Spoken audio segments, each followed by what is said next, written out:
things that Coach Odom came in and said after the game almost immediately was like, that was an average, I can't remember if you said average or adequate tackling at best. When you reviewed, you probably saw it in real time too, but when you looked further, what did you see there? Were there common denominators that were leading some of those problems, and how do you fix them? Yeah, we got a lot of work to do, but it's simple things like taking an extra step instead of reaching and diving for tackles. It was great to see our pursuit to the ball because, when we did miss one or two or three, we had to get the guy down, sometimes still in the backfield. But, we got to work on taking an extra step, and all it is us continuing to stress tackling in our individual drills in practice and just continue to stress pursuit. So, we got to get better at tackling. The impact that you guys were getting from the second string, it wasn't just like depth as far as guys you could put out there, but it was guys who were coming in immediately and like making plays, whether it was Crew did it, I think Rion did it, like maybe first snap at a TFL, something like that. Did you expect that sort of impact from this going down to a second string level? Yes. We kind of have a standard here, and if you meet the standard, you're going to play in the game. We don't necessarily look at guys like, oh, you're a starter, you're the backup, so this means this means that.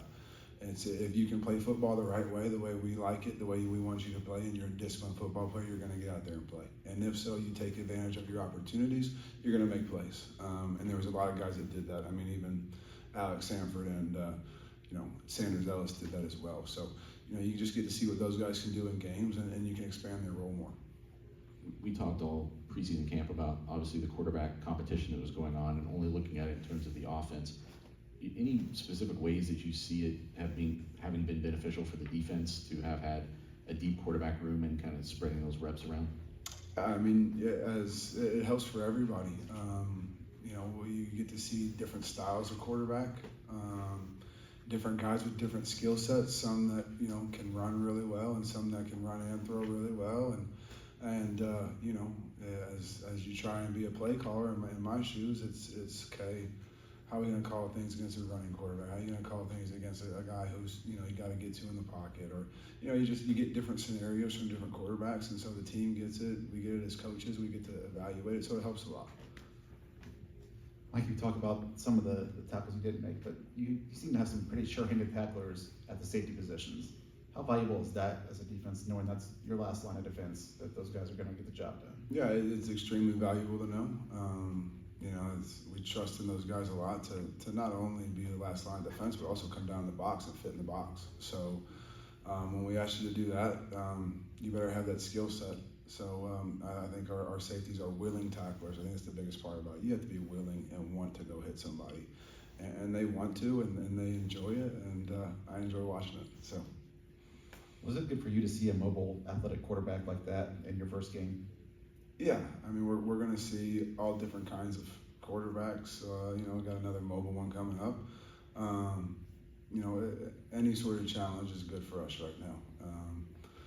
We need everything we can get. We need all the work we can get. And, every week is going to be a challenge, no matter who it is and what it is. And, we got to step up to it. So the first one being a mobile quarterback, yeah, it helps.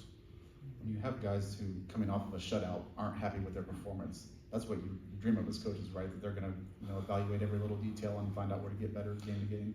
Yeah, you just hope that you've instilled in the room some standards and a way that they expect to carry themselves. You've heard me say it. I've said it a lot. I think it can develop trust. Trust in, not only schematically what we do, but trust in, hey, these guys have been asking me to work and do things a certain way, and I've done it, and then to come out the other side and be successful for 1 week, I guess it develops a little bit of trust in what you're doing from everybody around. From there, I think we have big goals, and they weren't, a 0 in the first week is awesome. I'm not going to shy away from it, but it doesn't end there. So that's, we try to preach to them that this is the start. Did you have very many lows? They were very minimal, very, very, very minimal. That is one thing. If I came away from the game and I was proud of the guys for the way that they ran, and they played hard. There was no question they played hard. What do you think the singular thing is the defense did the best on Saturday? That run to the football. I think, meeting one of the year, I told them I wanted to be really good on field goal block because that is solely an effort-based play. And I wanted to be really good at running to the football. And, the field goal block, they obviously missed 2 kicks. You can say there's a lot of reasons for it. But if you really watch the first one that clanked off the post, if the guy would have kicked it straight, there was a big old paw of CJ Madden waiting for it. So there were things that those guys up front, TJ, Lindsey, Chops, Arkless, and CJ Madden were doing to affect those kicks as well.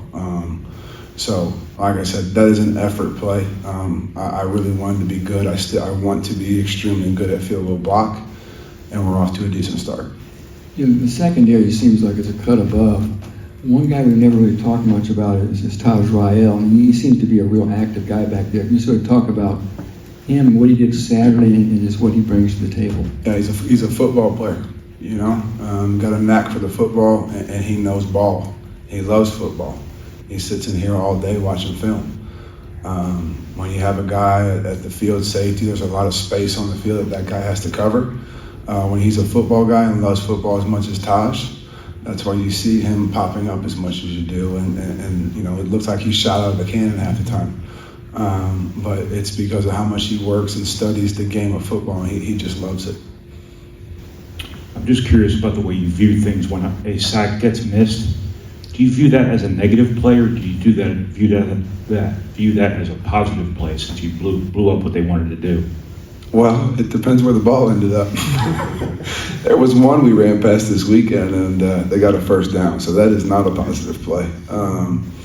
But it just, did it work or not? Is really it. Where'd the ball end up? Did the guy get tackled in the backfield? Good blitz. We may have ran it wrong, but good blitz.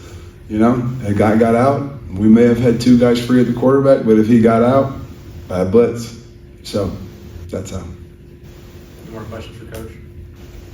All right, thank you, Coach. Thank you.